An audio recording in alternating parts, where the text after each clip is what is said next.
Hello दोस्तों, नमस्कार, राम राम। एक बार फिर से स्वागत है आपका अपने YouTube channel GK by Diwan sir पर। दोस्तों, मैंने कल भी आपको बताया था कि हम वही एमसीक्यू करेंगे जो एग्ज़ाम में आते हैं और आगे आने की भी पूरी पूरी संभावना है। अगर आप इस सीरीज़ को आगे बढ़ाना चाहते हैं तो हमें कमेंट बॉक्स में अपनी राय ज़रूर दें। तो शुरू करते हैं आज का पहला क्वेश्चन। क्वेश्चन नंबर 1, भारतीय संविधान के किस भाग को उसके आत्मा की संज्ञा प्रदान की गई है? इसका आंसर होगा ऑप्शन ए, प्रस्तावना को भारतीय संविधान की आत्मा कहा जाता है। संविधान निर्माताओं ने किस पर विशेष ध्यान दिया था? इसका आंसर होगा ऑप्शन ए, प्रस्तावना पर संविधान निर्माताओं ने सबसे ज़्यादा ध्यान दिया था।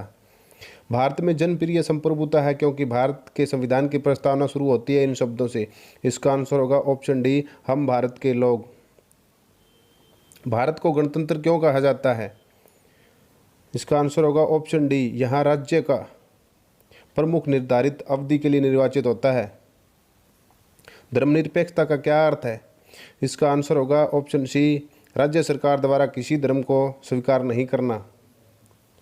भारत एक धर्मनिरपेक्ष राज्य है, इसका मतलब है कि भारतीय राज्य किसी निश्चित धर्म का समर्थन नहीं करता। इसका आंसर होगा ऑप्शन डी। गणतंत्र क्या होता है? इसका आंसर होगा ऑप्शन डी, गणतंत्र वह होता है, वह राज्य है जहाँ पर अध्यक्ष वंशागत रूप से ना हो। इनमें से दो शब्द कौन से हैं जिनका समावेशन 42वें संविधान संशोधन द्वारा संविधान की उद्देशिका में किया गया था? इसका आंसर होगा ऑप्शन सी, समाजवादी और धर्मनिरपेक्ष 42वें संविधान संशोधन द्वारा उद्देशिका में जोड़े गए थे। भारतीय संविधान की प्रस्तावना में भारत को किस रूप से घोषित किया गया है? इसका आंसर होगा ऑप्शन सी, एक प्रभुत्व संपन्न, समाजवादी, धर्मनिरपेक्ष और प्रजातांत्रिक गणराज्य। इनमें से कौन सा शब्द भारत के संविधान की उद्देशिका में नहीं है? इसका आंसर होगा ऑप्शन डी, लोक कल्याण शब्द भारत के संविधान की उद्देशिका में नहीं है। कल्याणकारी राज्य का क्या उद्देश्य है? इसका आंसर होगा ऑप्शन बी, कल्याणकारी राज्य का उद्देश्य कमजोर वर्ग के कल्याण का प्रबंध करना है। भारत एक गणराज्य मुख्य रूप से माना जाता है क्योंकि इसका आंसर होगा ऑप्शन ए, राज्य अध्यक्ष का चुनाव होता है। भारतीय संविधान की प्रस्तावना के सिलसिले में निम्नलिखित में से कौन क्रम सही है? इसका आंसर होगा ऑप्शन डी, सार्वभौम, सत्ता संपन्न, समाजवादी, धर्मनिरपेक्ष और जनवादी गणतंत्र। संविधान की प्रस्तावना में प्रयुक्त शब्द सेकुलर का क्या अर्थ है? इसका आंसर होगा ऑप्शन ए, सभी नागरिकों को धर्म एवं उपासना की स्वतंत्रता। भारतीय संविधान की प्रस्तावना में लिखित हम भारत के लोग से क्या अर्थ निकलता है? इसका आंसर आप हमें कमेंट बॉक्स में दीजिए। समाजवाद का क्या अर्थ है? इसका आंसर होगा ऑप्शन सी, सामाजिक न्याय, समाजवाद का ही अर्थ है। भारतीय संविधान में समवर्ती सूची किसके संविधान से ली गई है? इसका आंसर होगा ऑप्शन डी, ऑस्ट्रेलिया के संविधान से भारतीय संविधान में समवर्ती सूची ली गई है। भारतीय संविधान की प्रस्तावना पर किस क्रांति का प्रभाव नहीं झलकता है? इसका आंसर होगा ऑप्शन डी, चीन की क्रांति 1912 का भारतीय संविधान पर कोई प्रभाव नहीं है। संविधान के अंतर्गत भारतीय लोकतंत्र के आदर्शों को हम कहाँ दे सकते हैं? इसका आंसर होगा ऑप्शन बी, प्रस्तावना। 42वें संविधान संशोधन अधिनियम 1970 द्वारा प्रस्तावना में किस शब्द को नहीं जोड़ा गया था? इसका आंसर होगा ऑप्शन सी, गुटनिरपेक्ष शब्द को 42वें संविधान संशोधन अधिनियम 1970 द्वारा प्रस्ताव में नहीं जोड़ा गया था। बाकी तीनों जोड़े गए थे, धर्मनिरपेक्ष, समाजवादी, एकता और अखंडता। भारतीय संविधान की प्रस्तावना के अनुसार भारत के शासन की सर्वोच्च सत्ता किसमें निहित है? इसका आंसर होगा जनता में निहित है। भारतीय संविधान की प्रस्तावना में जिन आदर्शों एवं उद्देश्यों की रूपरेखा दी गई है उनकी आगे व्याख्या की गई है कि इसका आंसर होगा मूल अधिकार, राज्य के नीति निर्देशक सिद्धांतों में, मूल कर्तव्यों में। संविधान सभा में प्रस्तुत उद्देश्य प्रस्ताव में अभिव्यक्ति विचार को भारतीय संविधान के किस भाग में पूर्णतः शामिल किया गया है? इसका आंसर होगा ऑप्शन ए, प्रस्तावना में। भारतीय संविधान की प्रस्तावना से क्या स्पष्ट नहीं होता है? इसका आंसर होगा ऑप्शन सी, संविधान को लागू करने की तिथि प्रस्तावना से स्पष्ट नहीं होती है। इनमें से किन उद्देश्यों को भारतीय संविधान उद्घोषित नहीं करता है? इसका आंसर होगा ऑप्शन डी, अंतर्राष्ट्रीय शांति और सुरक्षा की अभिवृद्धि को। भारतीय संविधान में की प्रस्तावना में देश का कौन सा नाम उल्लेखित है? भारतवर्ष और इंडिया, हिंदुस्तान और इंडिया, भारत और इंडिया, हिंदुस्तान और भारतवर्ष। इसका आंसर होगा ऑप्शन सी, भारत और इंडिया। भारतीय संविधान को संविधान सभा द्वारा अंगीकृत कब किया गया था?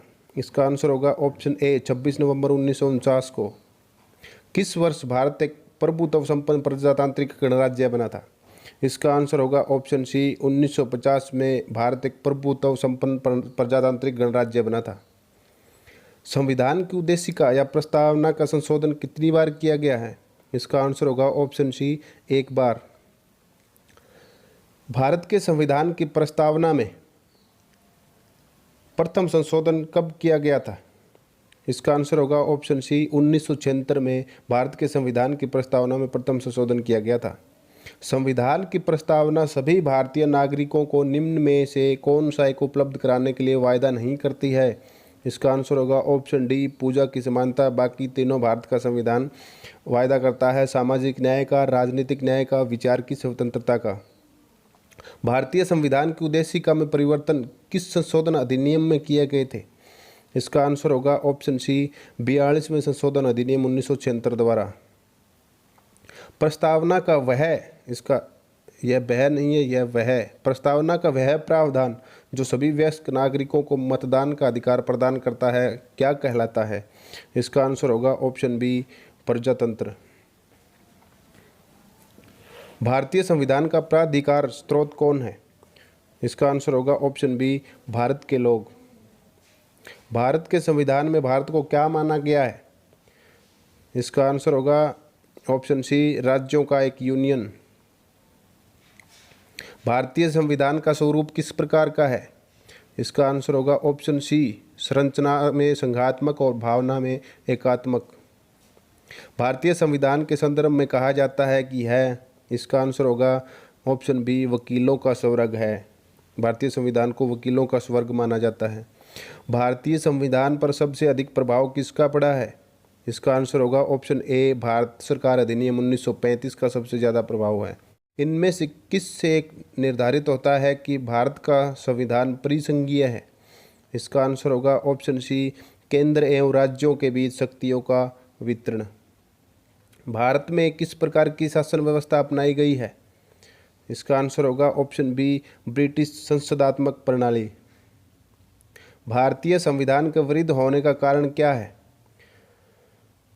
इसमें अनेक संविधानों के अनुभव समाविष्ट हैं, या ऑप्शन बी इसमें विस्तृत प्रशासकीय प्रावधान है, ऑप्शन सी यह एक बड़े देश के शासन से संबंधित है, या डी इसमें संघ और राज्य दोनों सरकारों का संविधान है। इसका आंसर होगा ऑप्शन डी इसमें संघ और राज्य दोनों सरकारों का संविधान है। भारतीय संविधान की संरचना किस प्रकार की है? इसका आंसर होगा कुछ एकात्मक कुछ कठोर। लिखित संविधान की अवधारणा ने सर्वप्रथम कहाँ जन्म लिया था? इसका आंसर होगा ऑप्शन ए फ्रांस में लिखित संविधान की अवधारणा ने सर्वप्रथम जन्म लिया था। अध्यक्षात्मक शासन का उदय सर्वप्रथम किस देश में हुआ था? यूगोस्लाविया, मिस्र, स्विट्जरलैंड या संयुक्त राज्य अमेरिका? इसका आंसर होगा ऑप्शन डी संयुक्त राज्य अमेरिका में। इनमें से कौन सा एक भारतीय संविधान का दर्शन नहीं है? इसका आंसर होगा ऑप्शन डी साम्यवादी राज्य। बाकी कल्याणकारी राज्य, समाजवादी राज्य और राजनीतिक समानता भारतीय संविधान का दर्शन है, साम्यवादी राज्य नहीं है। इनमें से कौन सी विशेषता भारतीय संघ और अमेरिकी संघ दोनों में साझी है? इसका आंसर होगा ऑप्शन डी संविधान की व्याख्या के लिए संघीय उच्चतम न्यायालय है। इनमें से कौन भारतीय राज्य व्यवस्था में सर्वोच्च है?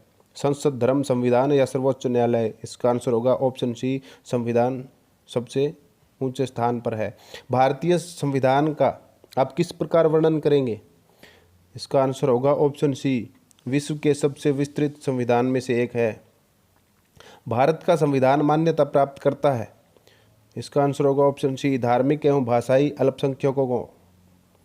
भारत के संविधान में संघीय शब्द की जगह किन शब्दों को स्थान दिया गया है? इसका आंसर होगा ऑप्शन सी राज्यों का संघ। तो फ्रेंड्स आज के लिए बस इतना ही। अगर आपको ये वीडियो पसंद आई तो इस वीडियो को लाइक करें, शेयर करें। मिलते हैं अगली वीडियो में, तब तक के लिए शुभ रात्रि।